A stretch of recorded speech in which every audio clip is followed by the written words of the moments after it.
Hey Carl, I'm going to teach you how to be rich using what I learned from the book Rich Dad Poor Dad. Everything we own either helps us become richer or makes us poorer. Something that makes us richer is called an asset, whereas something that makes us poorer is a liability. The formula to getting rich is to have as many assets and as little liabilities as possible. I know it sounds simple, but the most important concepts are often simple, so don't take it lightly. Once you learn how to make $1, becoming a billionaire just means doing the exact same thing a billion times.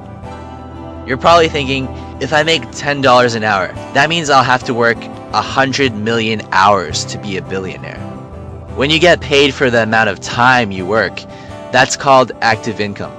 So if you're referring to active income, you're probably right. You'll die before you even come close to a billion, unless you're at the top 1% of your field, like Hollywood celebrities or pro athletes. Even then, having $1 billion is pretty rare. There is another type of income called passive income that makes money for you even while you sleep. Before I get into what passive income is, let's go back to assets and liabilities. So, let's say a house. Is that an asset or a liability? Well, it depends. If you live in that house and you're losing money every month from the bills and mortgage payments, then it is a liability. If, on the other hand, you rent it out and you receive more money than what you have to pay to keep the house, then it would be an asset. One of my buddies pays $1,000 a month for his condo unit, which includes utilities and everything, so $1,000 in total. But he rents out half of his place for $1,200. Don't ask me how he does it. So not only does he live there for free, he actually makes $200 every month. That makes his condo unit an asset. The $200 he makes is passive income because he doesn't have to actively spend his time in order to make that money. Once you can make passive income, all you have to do is repeat what you're doing. Since passive income isn't proportional to your time, you can make as much money as you want per hour. Imagine if my buddy rents 9 more condo units.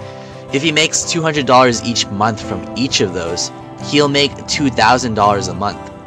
At that point, his business model would probably be a bit more complicated since he'll probably have to hire a few people to do jobs like cleaning, finding people to rent to, and taking monthly payments. So let's say it costs him $1,000 a month to hire people to do those things. He'll still be making $1,000 a month from doing nothing. If you eventually expand to over 1,000 houses, you'll probably hire more people. Perhaps you'll hire a cleaning manager for every 10 cleaners, and then a senior manager for every 10 managers. That's how businesses essentially operate. You have the CEO at the top with multiple level managers all the way down to each individual worker. Learning how to keep your money is just as important, if not more, than learning how to make money. I go more in depth on keeping your liabilities low in my article. I wanted to keep this video short so you won't be bored to death. So if you're interested, click on the thing at the top. There's also a great book called What I Learned Losing $1 Million, which teaches you how to keep your money. It's harder than you think, trust me.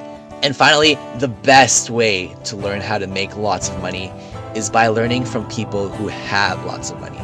And there's no one better than Sam Walton, the founder of Walmart, the richest man ever in America. He wrote a book about his life before Walmart and the challenges he faced in his businesses. You can check it out here, but I recommend reading his book yourself.